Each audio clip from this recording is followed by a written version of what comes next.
Graça e paz, amada igreja. A paz do Senhor para todos. É uma alegria muito grande, é um privilégio estar aqui na casa de Deus.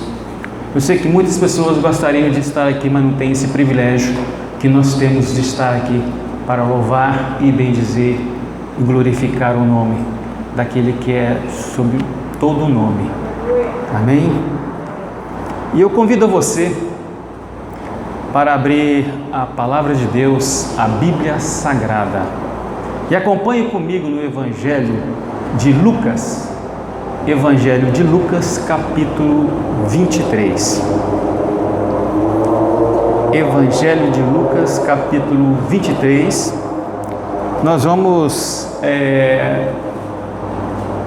em poucas palavras, aprender uma porção, uma pequena e gloriosa da Palavra de Deus para mim e para você. Se encontra no versículo 33, a partir do versículo 33 do capítulo 23 do Evangelho de Lucas. Assim, a Palavra de Deus nos diz: quando chegaram ao lugar chamado Calvário, ali o crucificaram, bem como os malfeitores, um à direita e o outro à esquerda. Contudo, Jesus dizia: Pai, perdoa-lhes, porque não sabem o que fazem. Então, repartindo as vestes dele, lançaram-se sortes. O povo estava ali e a tudo observava. Também as autoridades zombavam e diziam: salvou os outros, a si mesmo salve, se é de fato o Cristo de Deus, o escolhido. Igualmente os soldados o escarneciam e, aproximando-se, trouxeram-lhe vinagre, dizendo: se tu és o rei dos judeus, salva-te a ti mesmo. Também sobre ele estava esta epígrafe em letras gregas, romanas e hebraicas: este é o rei dos judeus. E um dos malfeitores crucificados blasfemava contra ele, dizendo: não és tu o Cristo? Salva-te a ti mesmo e a nós também. E respondendo-lhe o outro, dizendo: nem ao menos teme a Deus, estando sob igual sentença? Nós, na verdade, com justiça, porque recebemos o castigo que os nossos atos merecem. Mas este nenhum mal fez. E acrescentou Jesus: lembra-te de mim quando vieres o teu reino. E Jesus lhe respondeu: em verdade te digo que hoje estarás comigo no paraíso. Amém? Feche os seus olhos. Pai, aqui está a Tua Palavra. Fala aos nossos corações. Queremos ouvir a Tua Palavra, Pai. Nós precisamos, Pai, entender essa porção gloriosa, esse presente, esse privilégio que o Senhor acaba de nos revelar através da Tua Palavra. Fale aos nossos corações. É que nós pedimos agora, Pai, no nome do Teu Filho, Jesus. Amém. O tema da nossa breve meditação é: a cruz fez a diferença. E o objetivo dessa meditação é justamente mostrar que a crucificação de Jesus abriu a última oportunidade de salvação para a humanidade.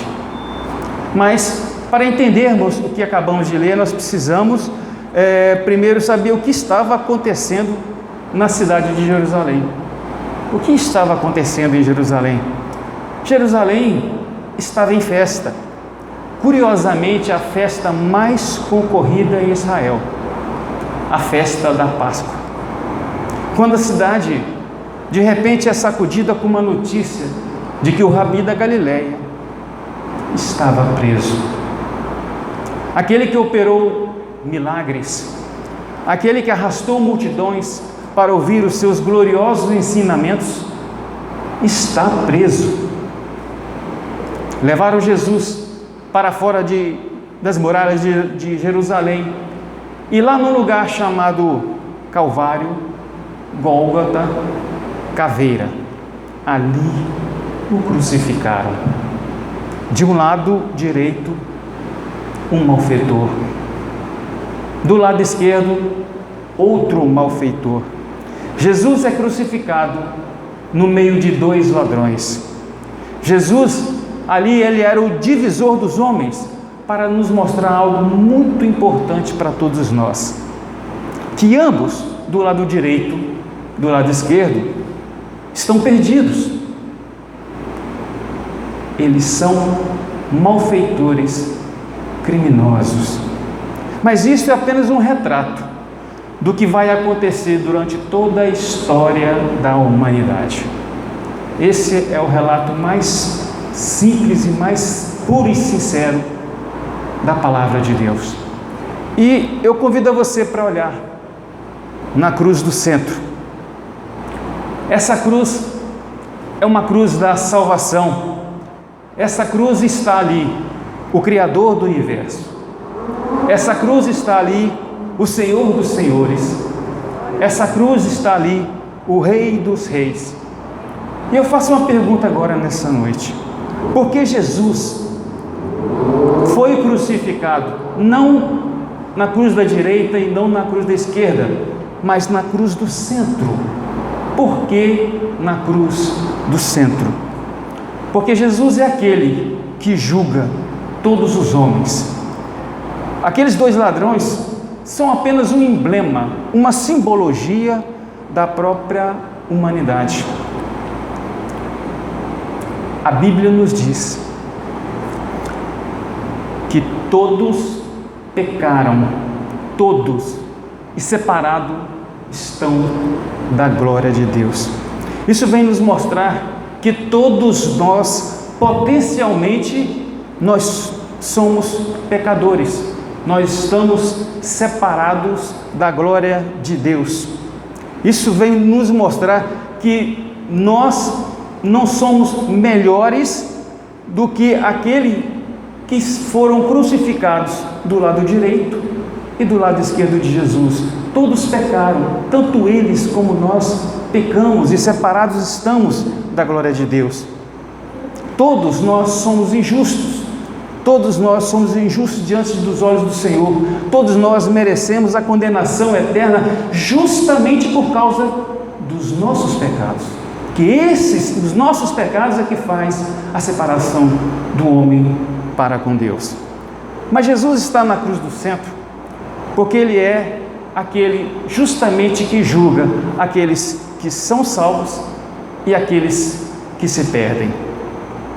Ele está na cruz do centro não porque Ele é o maior pecador, pelo contrário, de fato Ele não cometeu nenhum pecado, mas Ele está na cruz do centro porque Ele assumiu o meu, o seu, o nosso lugar. Ele está na cruz do centro porque Deus lançou sobre Jesus a iniquidade de todos nós. Ele está na cruz do centro porque Ele carregou os nossos pecados. Ele está na cruz do centro porque Ele se identificou comigo e se identificou com você. Ele está na cruz do centro porque Ele se fez maldito por nós. Ele está na cruz do centro porque a palavra de Deus nos diz que o próprio Pai o entregou por amor. O próprio Pai não poupou o seu próprio Filho, antes, por todos nós, o entregou por amor. Glória a Deus por isso. Entenda você que Ele não está ali naquela cruz porque o Judas o traiu por uma simples 30 moedas de prata, por ganância, por dinheiro. Não. Ele não foi para a cruz por causa disso, não. E nem também porque os judeus, por inveja, o entregou ao Pôncio Pilatos. Não, Ele não foi para aquela cruz por causa disso. Ele foi porque o próprio Pai o entregou por amor. O que nos diz a palavra de Deus? João 3,16. Porque Deus amou o mundo de tal maneira que deu o seu Filho unigênito, para que todo aquele que nele crê não pereça, mas tenha a vida eterna. Jesus Cristo foi para aquela cruz como um bom pastor que dá a sua vida pelas suas ovelhas. E eu vejo o palco da crucificação como um palco refletindo justamente o grande amor de Deus para conosco. O grande amor de Deus. E Jesus Cristo hoje, como naquele dia, é a única esperança de você ser perdoado. É a única esperança de você ser salvo. Jesus Cristo é a única esperança de salvação para a humanidade. Porque por você mesmo, você não pode se salvar. Pelas suas obras, você não pode se salvar. Pela sua religiosidade, pelo cargo que você ocupa dentro de uma igreja, você não pode se salvar. Pelos atributos morais, por um homem de bem que você é, mulher de bem, por um bom profissional, um bom patrão, um bom empregado, você não pode se salvar. Eu quero que entenda que para isso você precisa olhar justamente para a cruz de Cristo, porque Ele lá na cruz, Ele levou os seus pecados, os meus pecados e os nossos pecados. Basta apenas arrepender e crer nele. Se nós arrependermos e crermos nele, nós alcançaremos a vida eterna. E eu convido você agora para olhar a cruz da esquerda. Apesar de ser um pecador condenado à morte, ele rejeitou, e rejeitou na hora da sua morte. Me acompanha comigo no versículo 39, o que a palavra de Deus nos diz. E um dos malfeitores crucificados blasfemava contra ele, dizendo: não és tu o Cristo? Salva-te a ti mesmo e a nós também. Queridos, não há nada mais perigoso do que você ouvir, ver, e apesar de ouvir e ver, você rejeitar. E rejeitar na última hora. E rejeitar na última volta do ponteiro da vida, da sua existência. E rejeitar quando não há mais nenhuma chance, nenhuma oportunidade para você. Foi isso que esse ladrão da esquerda fez. Ele rejeitou. E olha que ele estava perto de Jesus. Ele estava bem próximo de Jesus. E ele jogou fora e perdeu a sua última oportunidade. Ele até se dirigiu a Jesus com essas palavras: não és tu o Cristo? Salva-te a ti mesmo e a nós também. Salva-te a ti mesmo e a nós também. Queridos, quantas pessoas reconhecem que Cristo é real? Quantas pessoas até fazem seus pedidos a Ele? Quantas pessoas que na hora da dificuldade até apelam para Ele, mas continuam perdidas, sem Cristo e sem salvação? Olha o que esse ladrão da cruz está pedindo para Jesus. Ele está pedindo para Jesus se salvar, descer da cruz e evitar a sua morte, e o mais, tirar ele de lá. Olha que coisa absurda, olha que pedido mais louco, mais insensato. Jesus, desce da cruz, não morre não, salva a sua vida, desce, salva a ti mesmo e vem, salva a gente também. Esse é um pedido, queridos, que vai na contramão de todo o projeto redentor de Deus, porque fica sabendo que se Jesus descesse daquela cruz, nós desceríamos para o inferno. Nós estaríamos condenados irremediavelmente. Esse foi o pedido que o ladrão fez, um pedido, uma salvação pelas obras, uma salvação pelos méritos humanos, uma salvação que não passa na cruz do Calvário, uma salvação que não passa na cruz, uma salvação que não passa pelo sangue remedor do Cordeiro de Deus, que tira o pecado do homem, uma salvação que não passa pela própria graça de Deus.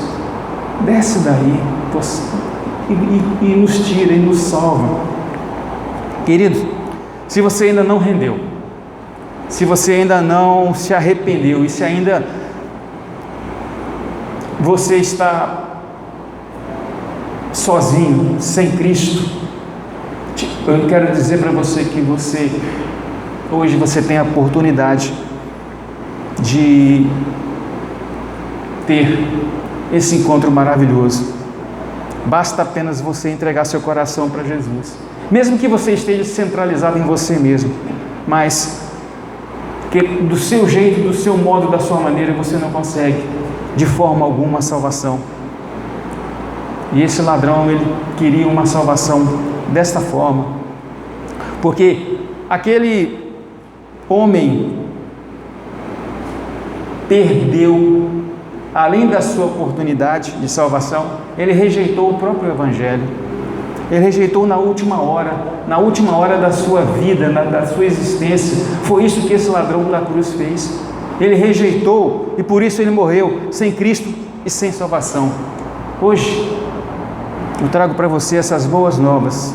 Deus está lhe dando para você essa nova chance, essa nova oportunidade de você vir para os braços dele.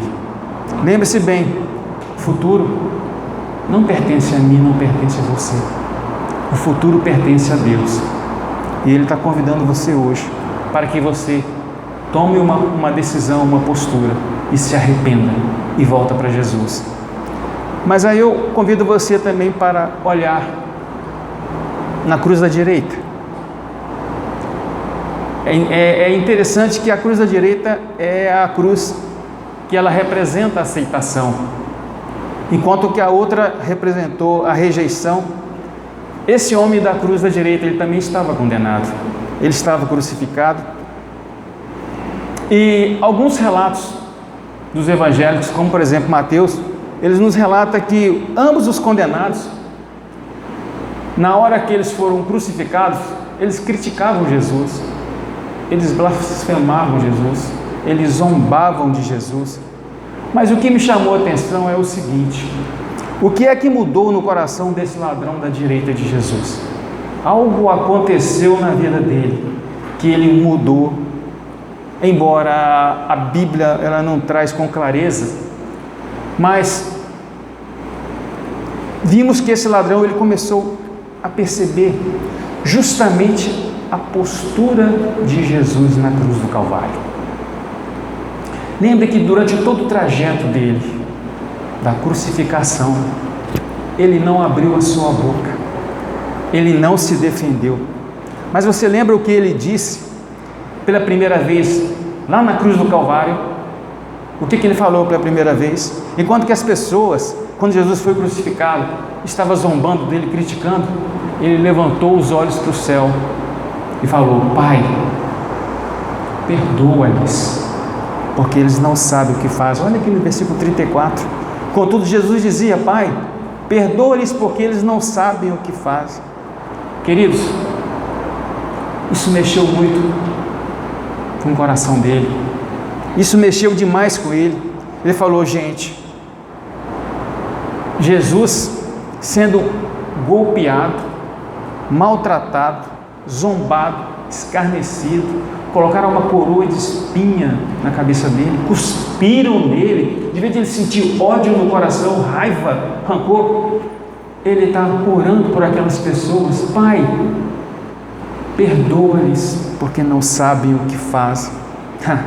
Esse Jesus tem que ser diferente de mim. Ele tem que ser diferente, e de fato ele é diferente. E de fato ele é diferente porque ele é o Messias, porque ele é o Senhor, porque ele é o Redentor, ele é o Salvador da humanidade. Isso mexeu com a estrutura dele. Isso mexeu com a estrutura dele. E eu quero mostrar para vocês 5 pontos que fez com que esse ladrão da direita mudasse de atitude a respeito de Jesus. Primeiro, olha aqui no versículo 40, o que a palavra de Deus nos diz.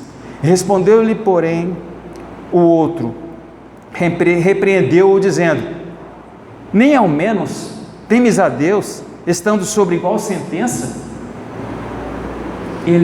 Primeira coisa que ele fez, que chamou a atenção, ele temeu a Deus. Ele temeu a Deus. Queridos, não há salvação de forma alguma sem ter temor a Deus. Enquanto você reconhecer que Deus é Deus, que você é homem, que você é mulher, que você é pecador, que você é uma pecadora, sem Jesus não há esperança de vida para você, não há esperança de salvação para a sua alma. Enquanto você achar que você tem direito a reivindicar, enquanto você achar que você tem méritos a oferecer, enquanto você pensar que na balança de Deus as suas boas obras vai pesar para te dar o direito de você ter uma vida eterna, esquece. Você está completamente perdido. Não há chance de salvação para a tua vida, para a tua alma. Você precisa fazer o que esse ladrão da cruz fez. Ele temeu a Deus. Ele temeu a Deus. É isso que ele fez. Você precisa se humilhar debaixo da potente mão de Deus. Você precisa se humilhar diante do Senhor. E mais, vamos ver por que esse ladrão da direita ele encontrou salvação. Segundo, olha aqui comigo no versículo 41, nos diz: nós, na verdade, com justiça, porque recebemos o castigo que os nossos atos merecem. Olha só, ele reconheceu que ele é um pecador. Ele reconheceu que é um pecador. E ele foi salvo, meus queridos, não é só porque ele temeu a Deus, não, porque ele reconheceu que ele estava ali, não por injustiça humana, mas ele estava ali porque ele violou a lei, porque ele transgrediu a lei, porque ele fez mal aquilo que era diante dos olhos de Deus, diante dos olhos dos homens. Ele assumiu que ele realmente era um pecador e de fato eu era um pecador. Eu estava recebendo aqui como morte uma punição merecida por causa dos meus pecados. Ele se reconheceu que ele é um pecador. Olha uma coisa que eu quero dizer para você, guarda bem isso no coração, mas guarda bem isso. Se você for condenado por causa dos seus pecados, saiba você que Deus não está sendo injusto com você, não. Porque a própria palavra de Deus nos diz que o salário do pecado é a morte. O salário do pecado é a morte. O preço do pecado é a morte. Mas vamos ver aqui mais o que ele fez, a atitude que ele tomou de mudança na vida dele. Olha aqui o versículo 41, a parte B do versículo. Olha o que ele nos diz: mas este nenhum mal fez. Queridos, ele reconheceu nada mais que Jesus, ele era inocente. Ele reconheceu que Jesus não merecia estar ali, porque ele era inocente. No Império Romano, a pena de morte mais horrível era justamente a crucificação.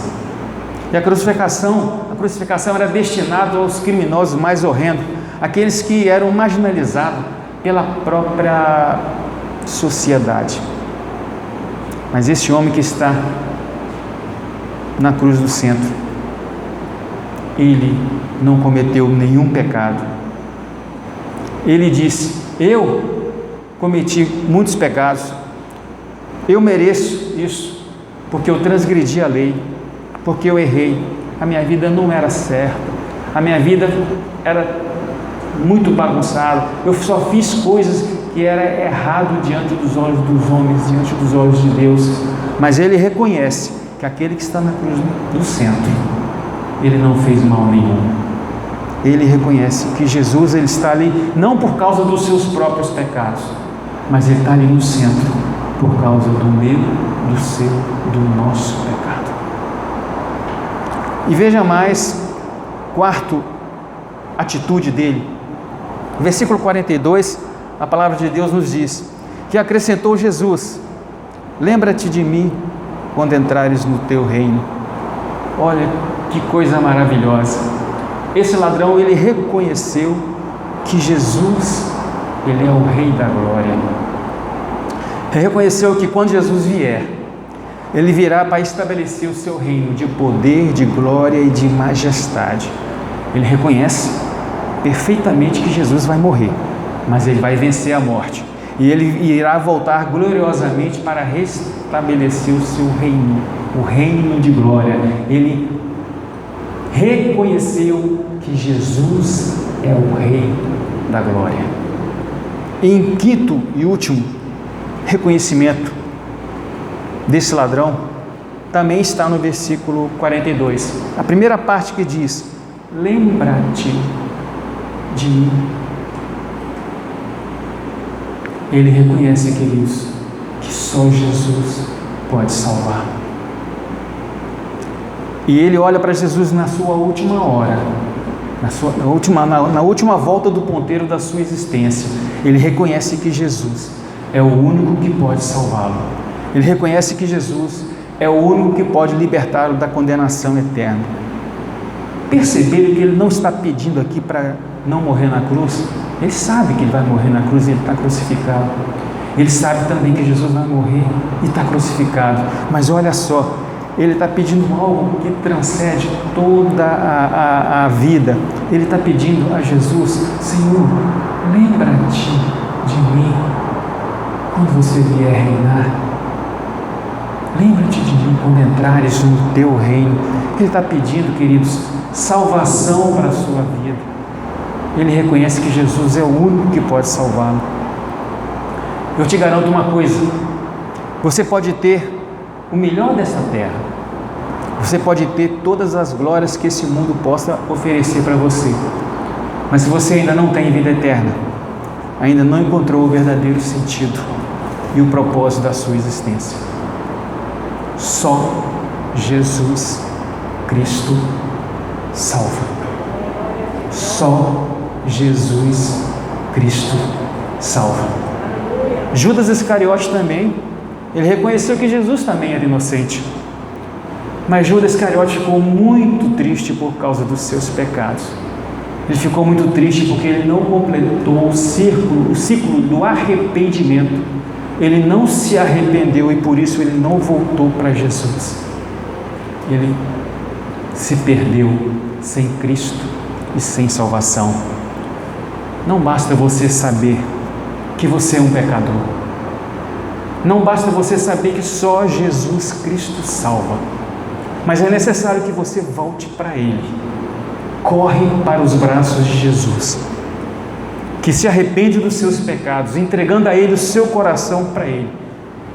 Aí você receberá de Jesus a vida eterna. Só Jesus Cristo salva. Eu quero concluir a nossa breve meditação fazendo 3 aplicações aqui. A primeira aplicação é: a salvação não é pela obra, a salvação é pela graça. Imagina, porque se fosse pela obra, jamais esse homem poderia ser salvo. Ele era um ladrão, ele era um criminoso, ele era um malfeitor, ele viveu a vida toda na marginalidade. Entenda uma coisa: a salvação é pela graça. Por que é pela graça e não pela obra? Guarde essas palavras também. Salvação não é aquilo que você faz para Deus, mas é aquilo que Jesus fez por você na cruz do Calvário, enviando o seu Filho para morrer no meu, no seu, no nosso lugar. Salvação é justamente isso. Segunda aplicação, que a salvação ela é imediata. Olha aqui no versículo 43, o que nos diz aqui? Respondeu Jesus: em verdade te digo que hoje estarás comigo no paraíso. Hoje. Muitas pessoas não entendem, mas como assim hoje? Jesus foi crucificado 9 horas da manhã. Às 3 horas da tarde ele rendeu o seu espírito ao Pai. Ele entregou. E no momento que ele rendeu o seu espírito ao Pai, Jesus entrou na glória. Seu corpo foi sepultado, seu espírito entregou ao Pai. Olha aqui no versículo 46 que nos diz: Pai, nas tuas mãos entrego o meu espírito. Eu quero que você saiba, queridos, que naquele exato momento que o ladrão da direita, arrependido, morre, imediatamente ele entra no paraíso. Imediatamente. No momento em que você se arrepender e crer em Jesus, no momento em que você arrepender dos seus pecados e crer em Jesus, você já está salvo. A salvação é garantida. A salvação é selada pelo Espírito Santo de Deus. Jesus disse para ele, olhou para ele na cruz e falou: hoje mesmo estarás comigo no paraíso. Terceira e última aplicação: a salvação é estar em plena intimidade com Jesus. Sabe o que faz o paraíso ser um paraíso? É justamente a presença de Jesus. É simplesmente a sua comunhão com Jesus. Jim McGuinn, ele levantou uma questão muito intrigante acerca do cenário da crucificação. Ele fez uma pergunta interessantíssima: quem foi que Jesus escolheu para levar desta vida para a glória? Quem foi que Jesus escolheu para levar desta vida para a glória? Será que foi um discípulo fiel? Um discípulo amado? Um apóstolo? Ou um pregador famoso? Ou até mesmo um príncipe? Um rei? Ou até mesmo um profeta? Queridos, nenhum desses foi que Jesus escolheu para levar dessa vida para a glória. Mas foi um criminoso confesso, foi um pecador assumido, um Zé Ninguém, cujo nome nem se encontra nas Escrituras, o nome desse malfeitor. Mas esse foi o que Jesus levou para a glória. Por quê? Porque ele pediu: lembra-te de mim quando entrares no teu reino. E olha que ele nem pediu: Jesus, lembra-te de mim quando entrares no teu reino. E o que ele ganhou de Jesus? O paraíso. Ele ganhou de Jesus o paraíso. Hoje mesmo eu vou levar você para um lugar onde nós estaremos juntos para sempre, por toda a eternidade. É isso que Jesus falou para ele. Essa, meus queridos, é a salvação pela graça. Essa é a salvação pela graça. Esse é o nosso Jesus, esse é o nosso Salvador, porque Ele sabe muito bem aquilo que nós precisamos, aquilo que nós queremos. Eu quero finalizar dizendo para você o seguinte: hoje eu estou apresentando para você aqui a cruz do centro. Aqui você tem duas escolhas, dois destinos, duas eternidades. Uma rejeita e está perdido. A outra quebranta-se diante de Jesus e recebe Ele como suficiente Salvador da sua vida. Qual é a sua escolha? Salvação eterna ou perdição eterna? Lembra que hoje pode ser a sua última oportunidade. Feche os seus olhos, eu quero orar por você. Senhor Deus, obrigado pela Tua palavra, Jesus. A Tua palavra de salvação, Senhor. Se tem alguém aqui, Senhor, que ainda não tomou uma decisão de estar no lado do Senhor, Pai, que ainda não tomou uma postura diante do Senhor, Senhor, perdoa-lhes os seus pecados, que ele possa, Senhor, se arrepender dos teus pecados, entregar o seu coração para Jesus. Ó Deus, só Jesus Cristo salva. Mas, Pai, eu sei que é uma decisão que eu não posso tomar para Ele. Cada um tem que tomar, tem que fazer a sua própria escolha. Ó Espírito Santo, fale, Pai, no coração dele agora. Hoje pode ser a última oportunidade, amanhã não nos pertence, pertence somente ao Senhor. Ó Deus, que ele não saia daqui sem antes fazer o propósito de cumprir, Senhor, o desejo do coração dele de se salvar, Senhor, não pelas obras, mas pela graça de Jesus, porque Deus amou o mundo de tal maneira que enviou o teu Filho, para que todo aquele que nele crê não pereça, mas tenha vida eterna. Ó Pai, dá oportunidade mais uma vez para ele, Pai, e que ele possa sair daqui, Senhor, arrependido dos seus pecados e encontrar, Senhor, junto contigo no paraíso. Eu agradeço, Senhor, pela vida dele, em nome de Jesus.